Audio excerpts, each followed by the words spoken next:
Dia Neng Cerah ini diterima di 3 universitas terbaik dunia, 2 di Jepang, 1 di Indonesia, dan satunya adalah UI. Iya. Pas nyoba pertama kali itu di Asia Pacific Ritsumeikan University itu di Beppu. Beppu. Itu keterima, cuma kebetulan scholarshipnya itu cuma 60%. Iya 60%. Terus habis itu udah kan itu. Terus habis itu nyoba lagi yang di Ritsumeikan itu, Ritsumeikan University di Kyoto. Terus habis itu di Kyoto ternyata dapat 100% gitu. Aku keterima di Jepang tuh menurut aku sendiri ya, bukan hal yang wah. Neng punya pacar nggak, Neng? Enggak, lagi nggak punya. Oh, lagi nggak punya, berarti Iya. pernah punya. Teman dekat pernah, soalnya kan di asrama nggak boleh.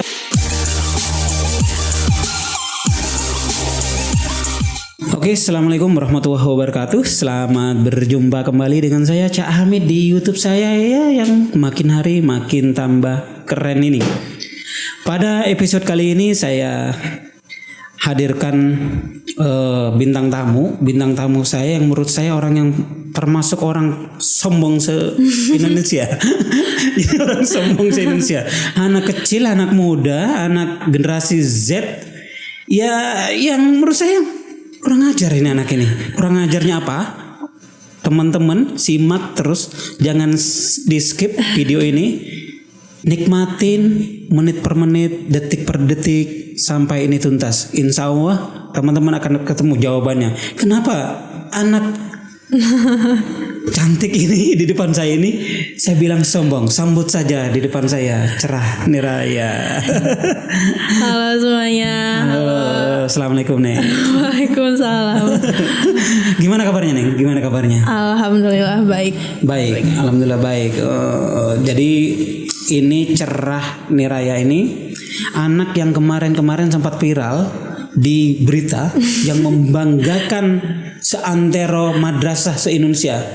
Dia diterima di full beasiswa, full scholarship di Jepang ya saat itu. Dan kenapa kemudian saya bilang sombong? Nah, ini menarik nih untuk kita kulik-kulik ke depan. Jadi ini kita akan berbicara ke depan ini. Saya panggil khusus Neng Cerah ini. Neng Cerah apa? Saya panggil siapa nih? Saya Neng Cerah ya. Saya soalnya biar kemudian agak mudah juga gitu. Dan kamu bisa panggil saya Mas nggak apa-apa. Panggil Om atau apa? Manggilnya Apa ya? Ca Ya, boleh. boleh. Ca atau Om nggak apa-apa. Iya. Soalnya umur kita itu terpautnya lumayan jauh. Jauh. Tapi kalau berdampingan kayaknya agak masih pantas-pantas saja lah manggil Mas. Ini.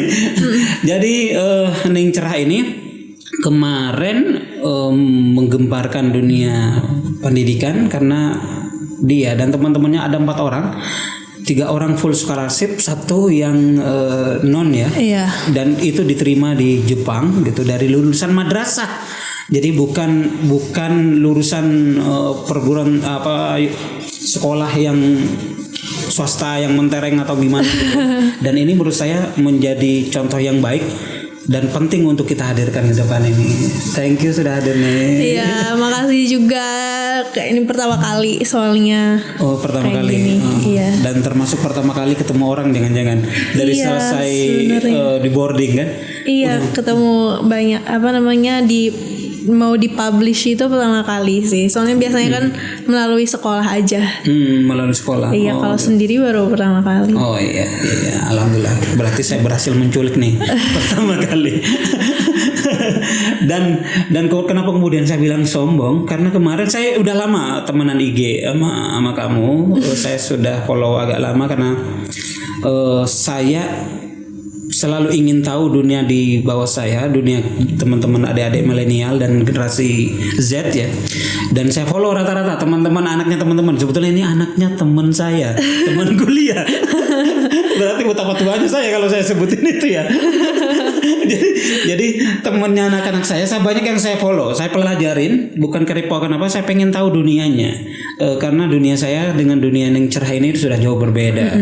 Sudah jauh, rentangnya juga lumayan. Umur sekarang berapa nih?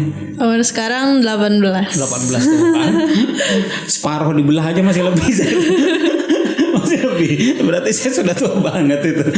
Jadi kenapa kemudian saya bilang sombong, karena ketika saya follow kemarin update status orang tuanya kalau saya sebutin juga orang terkenal, teman-teman semua pernah hadir juga di podcast. Kang Aceh Hasan Sadili, anggota DPR RI. Jadi saya follow, kemudian waktu Kang Aceh update status bahwa Neng Cerah diterima di, tidak hanya satu itu sebetulnya teman-teman, dia Neng Cerah ini diterima di 3 universitas terbaik dunia, 2 di Jepang, 1 di Indonesia, dan satunya adalah UI. Iya. Jadi jangan-jangan ini kalau kemudian ngetes 5 atau 10 perguruan tinggi sedunia juga akan diterima juga. Makanya saya bilang sombong banget ini kepintarannya ini. Dan sombongnya lagi, ternyata dia ada status kemarin ditulisnya, alhamdulillah apa pokoknya intinya dia bilang memilih UI waktu itu disebutnya. Benar kamu Neng, kamu hanya memilih UI dari antara pilihan-pilihan itu? Enggak, sebenarnya aku dari 3 itu mau coba 2 kampus dulu, 1 di UI, 1 di Jepang. Soalnya numpung lagi daring, lagi online gini, jadi kan kita nggak harus pergi ke kampus, semuanya bisa di rumah aja. Di rumah. Oh. Jadi pengen coba aja dulu jalanin dua-duanya, terus yang mana yang paling enak gitu dirasa, nanti baru kedepannya yang nggak tahu sih, ngalir aja nanti kedepannya bakal gimana. Aneh kan, tambah sombong lagi. Kuliah 2 Jepang dan di Indonesia. Sombong sekali nih anak ini. Sombong dalam arti kebaikan gitu. Bukan sombong sih, artinya dia men-challenge kemampuannya, mempush sampai di limit, kemudian untuk menentukan pilihannya di mana yang terbaik kan gitu. Jadi sombong dalam tanda kutip gitu. Sombong dalam tanda kutip. Jadi teman-teman, nah itu ketika memilih itu jurusan hubungan internasional ya semuanya ya. Iya. Apa memang pilihan itu dari diri sendiri atau orang tua atau gimana itu? Itu sebenarnya pilihan dari diri sendiri. Awalnya juga orang tua nggak tahu sih pengen ngambil jurusan apa. Jadi kayak sebenarnya surprise aja, baru sama pas di kelas 12 ini aja orang tua baru tahu kalau misalnya aku pengen ngambil di HI. Sebenarnya HI itu udah dari aku lama banget udah pengen di situ gitu. Tapi emang di keep aja gitu sama diri sendiri, terus kayak ya udahlah nanti aja, tunggu pasti baru ngasih tahu orang gitu. Jadi kalau di mahasiswa itu pilihan-pilihan HI biasanya yang kedokteran, psikologi, itu pilihan-pilihan yang kece itu. Pilihan-pilihan yang kece, termasuk pilihan yang kece. Dan ini HI ya diambilnya. Semua HI yang 3-3-nya itu. Iya, 3-3-nya HI, soalnya nggak kepikiran mau jurusan apa-apa lagi sih. Cuman milihnya itu. Iya, 1 aja. Dan itu diterima di 3 itu. Iya. Emang coba daftarnya cuma 3 aja, terus alhamdulillah 3-3-nya keterima. Ketiga-tiganya terima. Tuh, Man, lu jauh Man. Jauh Man. Jadi kayak gini nih, bobot masa depan Indonesia itu. Jadi kalau sudah tesnya di 3 universitas terbaik dunia diterima, outputnya itu nantinya itu seperti apa? Itu oleh karena itu makanya menarik kita belajarnya kayak gimana tuh anak ini. Belajarnya gimana?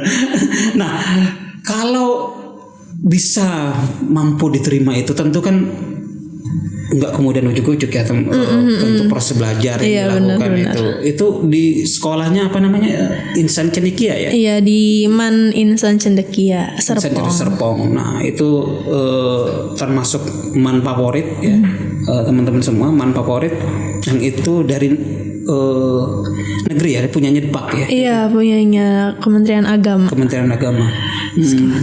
Kementerian Agama. Dan itu proses ketika seleksinya dulu, karena itu juga favorit, itu juga nggak mudah. Berarti itu juga dari sebelumnya. Nah, saya pengen tahu Neng Cerah ini dari sebelumnya pendidikannya apa saja itu yang di ini. SD-nya dulu Oh iya. gitu. Dulu SD-nya di SD Teladan Primary School itu sebenarnya SD-nya nggak terkenal, muridnya cuma dikit, cuma dia itu Montessori gitu. Oh Montessori. Oh. Jadi base-nya itu emang pakai English, terus pokoknya dari kelas 1 sampai kelas 4 SD itu semuanya full English. Terus pas kelas 5 sama kelas 6 baru di mix sama bahasa Indonesia kayak gitu. Terus itu juga SD-nya kayak multicultural gitu kan. Jadi semua agama campur. Terus semua dari mana-mana lah gitu teman-temannya. Terus baru pas SMP itu baru ke sekolah Islam di Global Islamic School. Iya. Jadi ini menarik ya. Justru pengenalan tentang multicultural itu di awal justru, bukan di akhir. Jadi ini orang tuanya nih Kang Aceh, Bu Rita ini kece juga nih ramunya. Biasanya kan takut kemudian berubah gitu kan. Iya. Agamanya dimatengin dulu baru dilepas gitu kan. Iya. Kalau ini justru pengenalannya dari awal justru ya. Di awal justru sekolahnya di multicultural, penguatan juga language-nya, berarti bahasa Inggrisnya biar kemudian matang dulu di awal. Keren. Terus kemudian di Man Insan Cedekia. Itu boarding school kan bentuknya kan? Iya, boarding school asrama. Asrama iya. Kalau itu masa belajarnya dari jam berapa sampai jam berapa itu? Kita pagi-pagi tuh gara-gara boarding school kan harus ke masjid. Soalnya kan dia madrasah. Jadi sebenarnya di sana itu sebelum azan subuh tuh semuanya udah harus ada di masjid. Terus kita biasa sholat tahajud, ngaji segala macem. Terus nanti sholat subuh berjamaah. Habis itu kita ada ngaji lagi habis subuh paling setengah jam gitu, nanti balik lagi ke asrama beres-beres, sarapan, mandi. Terus sekolah formalnya itu baru mulai jam 6:30, sampai jam 4. So sampai jam 4 full. Iya. Sore ada ini lagi. Nah sore itu biasanya itu sebenarnya waktu bebas. Cuma kalau buat aku pribadi itu biasanya aku ikut banyak kegiatan kayak ikut OSIS, ikut kepanitiaan ini itu, ikut ekstrakurikuler. Nah biasanya pas sore-sore itu kita diskusi barengnya di situ, terus kerjain project segala macam tuh sore-sore, nanti sampai maghrib. Habis maghrib kita sampai isya stay di di masjid. Terus nanti malam-malamnya itu sebenarnya pilihan lagi, ada yang belajar, ada yang ngurusin acara lagi gitu-gitu. Nah kalau aku orangnya yang suka di luar, jadi aku biasanya diskusi ngurusin acara gitu sampai jam 10 jam 11 malam, nanti pulang dari kegiatan baru belajar di asrama. Oh jadi full ya dari taruhlah hitungannya dari jam 3 jam 4 subuh sampai jam 10. Iya sampai jam 10. Itu diisi dengan bermanfaat terus. Pantesan gitu. Kalau yang biasa-biasa kan banyak kan mah santainya gitu, nyari lowongnya. Jadi itu yang kemudian menjadi selama 3 tahun rutin itu dilakukan. Iya rutin 3 tahun kayak gitu, berulang terus. Akhirnya membentuk diri, membentuk kompetensi sehingga kemudian bisa diterima. Jadi itu jadi jangan kemudian teman-teman atau yang lagi punya anak bermimpi berkualitas tapi tidak ditaruhnya di tempat berkualitas, nggak dididik secara tepat ya. Mungkin itu ya pembelajaran dari yang cerah ini. Nah kalau kemudian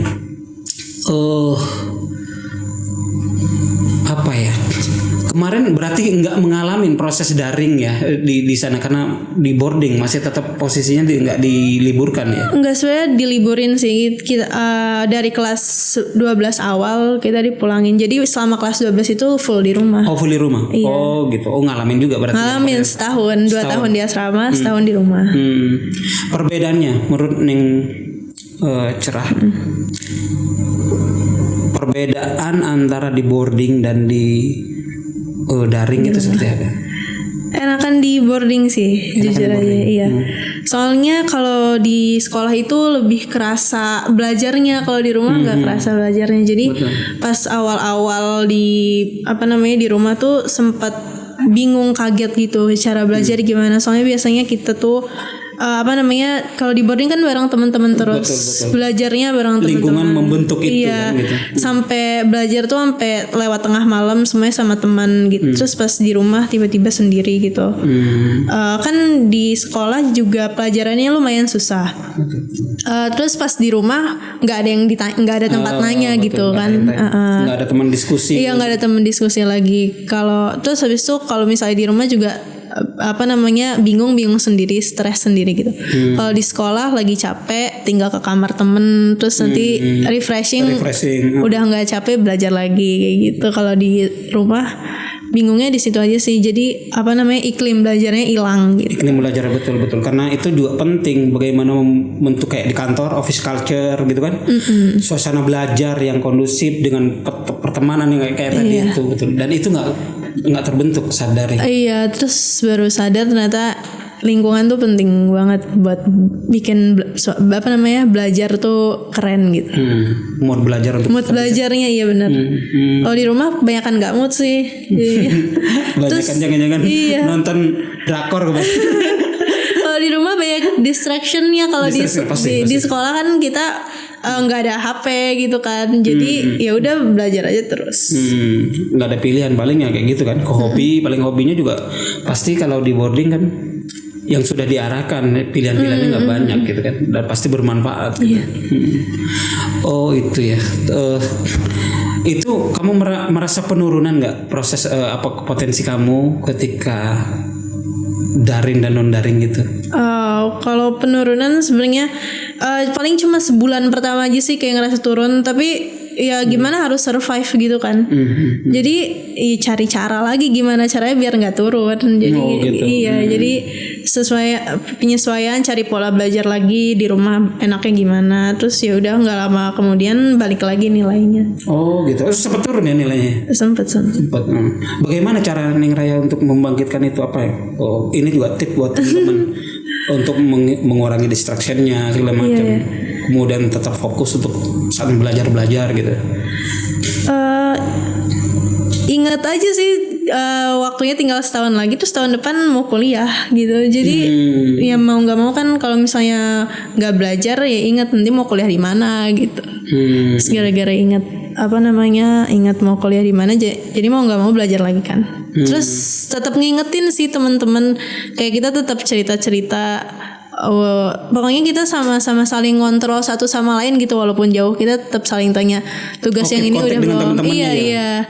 Tugas yang ini udah belum. Terus habis itu besok ada ulangan apa, selalu kayak gitu. Jadi kalau ngelihat yang lain, teman-teman yang lain belajar, terus kayak mikirnya masa dia belajar gue nonton drama sih gitu. Jadi mau nggak mau ikut belajar gitu, soalnya teman-teman yang lainnya belajar juga gitu. Oh gitu ya. Jadi target tetap diingat, jadi motivasi itu tetap ditegakkan gitu. Kemudian berpikir bahwa saya punya target ini. Iya. Terus kemudian komunikasi dengan teman-teman untuk saling, jangan kemudian merasa kayaknya saya udah belajar saya cukup, nggak taunya teman-temannya larinya lebih serius. Iya tapi bener sempat turun dulu kan waktu kelas 10 tuh nilainya lumayan bagus. Terus kelas 11 tuh sebenarnya sempet turun, soalnya kan aku aktif organisasi. Terus cepet turun dikit lah gitu. Terus habis itu mikir masa kelas 12 mau turun juga gitu. Jadi harus dinaikin lagi kalau misalnya mau dapet kuliah yang bagus gitu. Bagaimana peran orang tua dalam mensupport kamu dalam belajar gitu? Apa ya, peran orang tua difasilitasin sih biasanya. Kayak misalnya butuh apa, butuh peralatan apa, biasanya kayak atau enggak kayak butuh ngeprint tugas apa, selalu ditanyain gitu yang kurang apa. Terus minta tolong diingetin aja sih. Terus kalau misalnya lagi males minta tolong diingetin biar nggak males gitu. Iya, tapi sebenarnya nggak tahu ya, mungkin gara-gara di asrama tuh udah sadar kali harus gimana, jadi orang tua paling ngingetin aja biar terus tepat waktu, biar nggak banyak tidur, biar nggak banyak main, paling gitu aja sih. Sama makan yang enak gitu. Pokoknya bantu ngejaga biar mood belajar tuh tetap ada gitu. Kalau misalnya bad mood dikit, ngajak keluar buat muter-muter doang bentar, nanti balik lagi ke rumah gitu biar nggak sumpuk di rumah. balik lagi ke pilihan-pilihan tadi. Nanti. Kenapa milih Jepang? Sebenarnya tuh aku keterima di Jepang tuh menurut aku sendiri ya, bukan hal yang wah. Soalnya dari tahun ke tahun tuh di sekolah aku tuh selalu ada yang keterima di Jepang. Dan baru tahun ini yang keterima cuma 3. Soalnya tahun sebelumnya tuh yang keterima ada 8, ada 10 gitu. Iya. Dan makanya pas aku keterima jadi kayak kakak kelas sudah banyak yang di sana, jadi biasa aja gitu. Kebetulan Jepang juga nyediain biaya siswa penuh buat S1. Soalnya kalau misalnya beasiswa penuh buat S1 di luar negeri itu jarang, kayak di Amerika, di Eropa itu rata-rata mereka S2 semua kan. Dan di Jepang itu juga pemerintahnya nggak cuma ngasih scholarship buat biaya pendidikan, cuma biaya hidupnya juga dikasih gitu.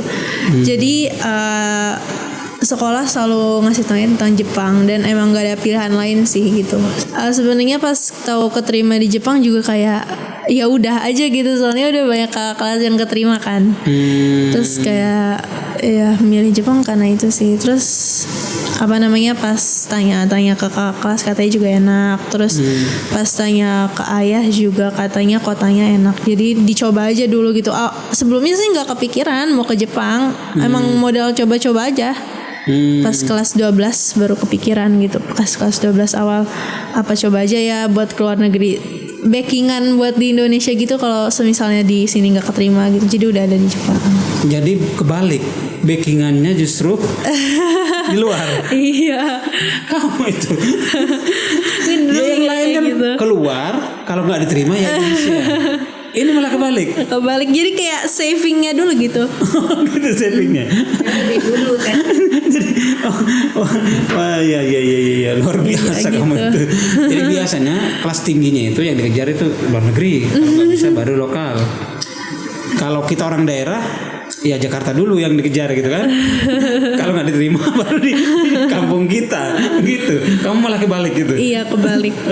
luar biasa.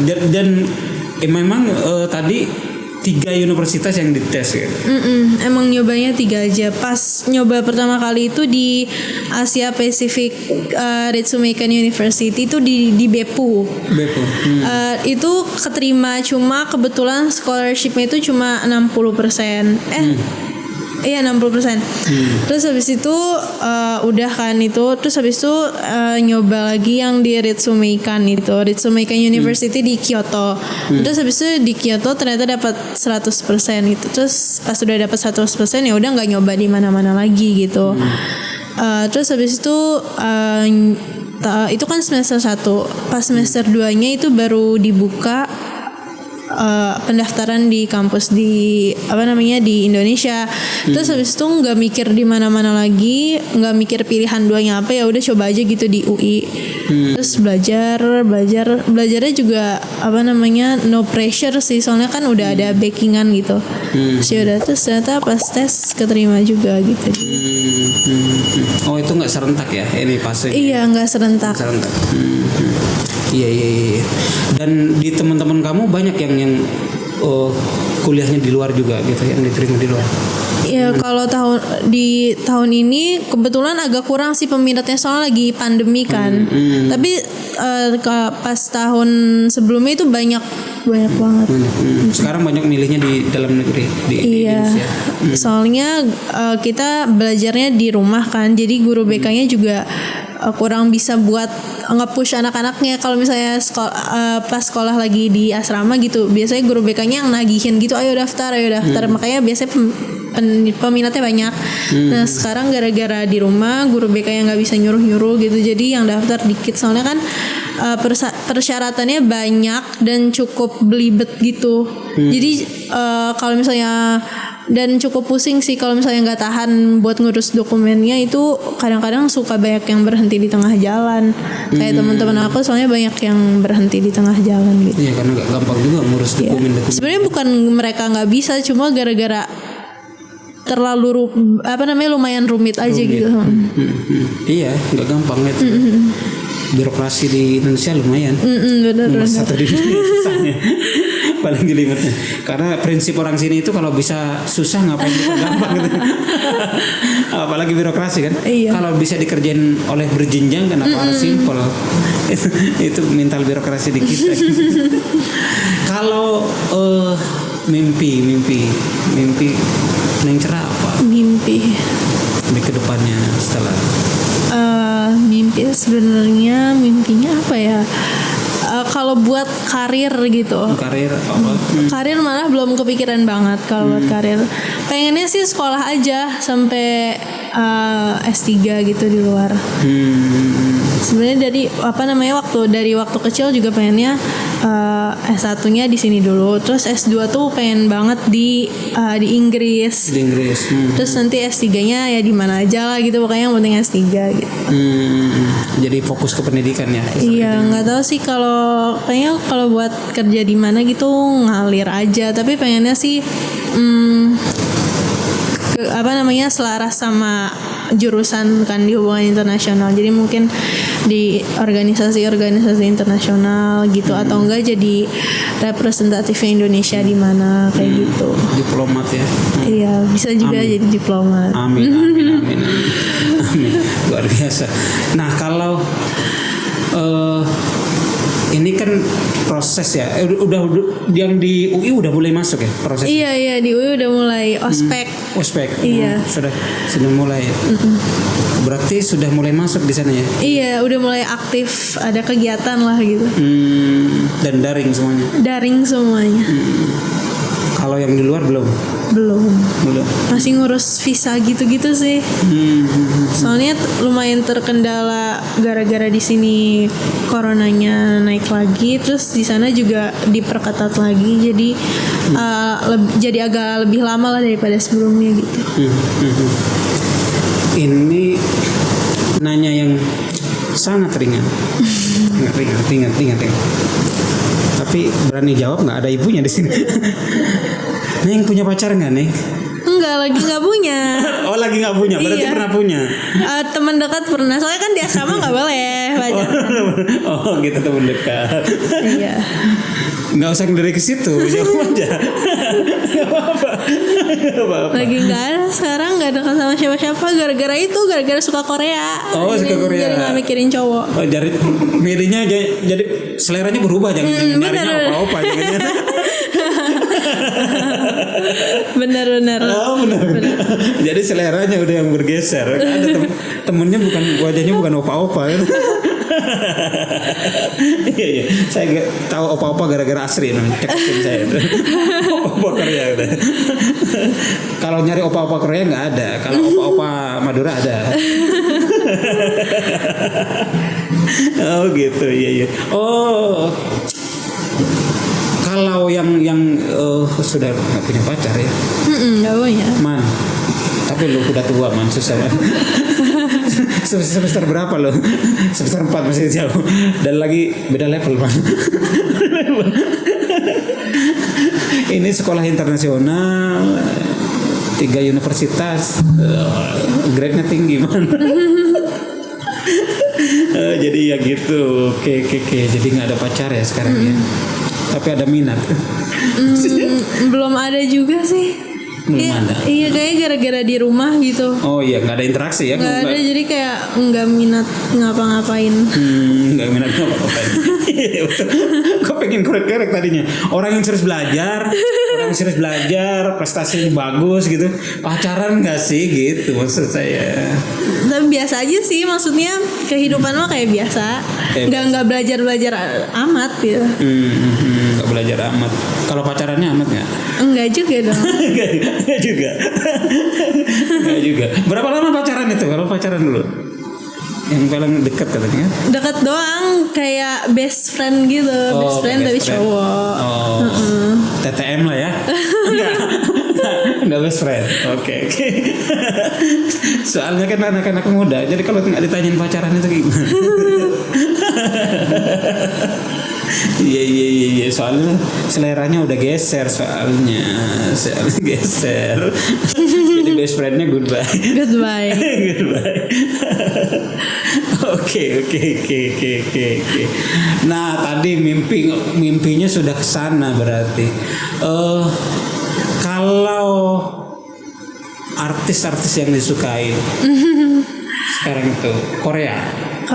Sebenarnya itu baru awal tahun ini sih suka Koreanya. Sebelumnya lebih suka kayak artis barat gitu, Hollywood. Siapa aja tuh?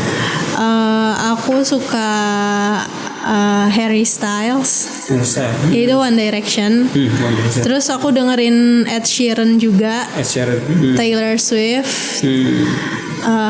Terus akhir-akhir ini lagi belakangan ini lagi suka dengerin The 1975 sama Lenny. Iya. Oh ya, Lenny.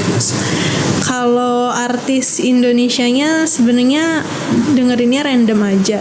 Maksudnya yang di playlist gitu, cuma lagu-lagunya Pamungkas enak. Pamungkas. Terus apa lagi ya? Pamungkas, terus Ardhito Pramono. Payung Teduh juga enak. Oh iya. Payung Teduh. 420 gitu. 420 asik. Kesana, nah itu anak muda banget tuh. Kalau seleranya masih ya zaman dulu, apalagi yang belas rambut ke sebelah itu, saya nggak sebutin namanya ya. Itu masih jauh. Jadi 420. Payung Teduh ya, oke. Anak-anak generasi Z memang kecenderungan musiknya seperti itu. Menurut saya lebih berkelas, dan memang itu kelas internasional semua dari sisi musikalitasnya ya. Iya. Sudah enak ke soul jazzy ya. Iya benar. Ya. Musiknya ke sana. Dan memang zamannya udah bergeser. Kalau zaman mamanya itu masih Sheila on 7 gitu kan. Padi zaman itu. Stinky melawan masuk tuh dulu tuh. Maksudnya ya Allah, jadul banget kita itu. Dari musik aja udah jauh. Selera juga jauh berarti. Jadi itulah teman-teman semua, menurut saya yang bisa dipetik pelajaran dari Ning Cerah ini tentang terkait di masa pandemi ini, proses pembelajaran maunya bagaimana agar mood tetap naik. Itu tadi pembelajaran bahwa goalnya harus tetap ditanamkan. Bahwa kita punya mimpinya apa itu harus ditanamkan agar kemudian menunjukkan spirit. Kemudian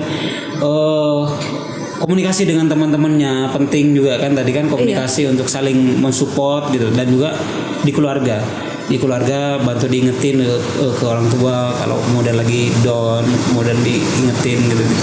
Itu salah satu pembelajarannya. Yang kedua terkait mimpi-mimpi besar, menurut saya nih memang kecenderungannya sekarang itu teman-teman anak-anak adik-adik di generasi Z ini mimpinya juga tidak umum gitu ya. Kalau dulu mimpi paling besar paling PNS atau apa. Sekarang itu apa itu PNS kan kira-kira gitu kan.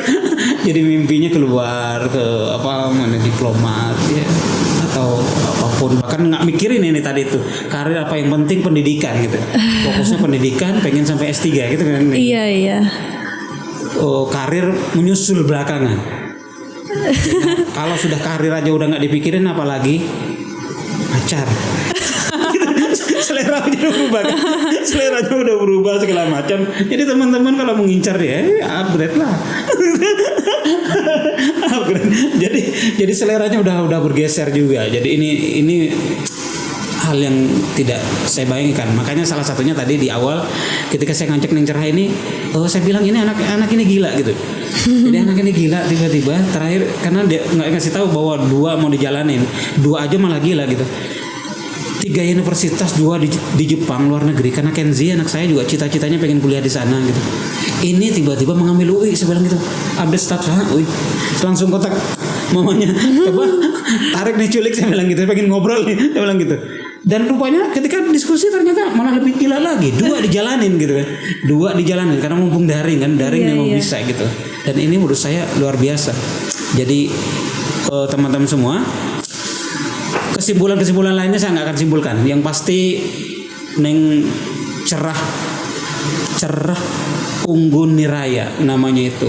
Dan cerah itu artinya ya cerah, bright. Gitu kan, terang, masa depannya mimpinya terang. Unggun itu dari api unggun, cahaya juga. Niraya juga sama, dari apa, Nuria ya, cahaya juga. Ini nama Kang Aceh ini kok kita luar biasa ngasih namanya ini. Litaukit, 3 tentang cahaya semua, dan memang bercahaya. Hidupnya bercahaya, pendidikannya bercahaya, dan cantiknya ya cerah gitu. Good looking. Saya merasa terlalu cepat lahir itu. Seangkatan sama mamanya, harusnya seangkatan kamu. Saya bisa godain. Jadi itu saja teman-teman semua. Video podcast kali ini kurang dan lebihnya saya mohon maaf. Dan teman-teman saya ingatkan lagi, subscribe YouTube saya. Insya Allah kita akan hadirkan tema-tema menarik, termasuk seperti yang sekarang ini. Dan jangan lupa like and share. Supportnya terus ya. Assalamualaikum warahmatullahi wabarakatuh. Thank you deh. Makasih. Yo.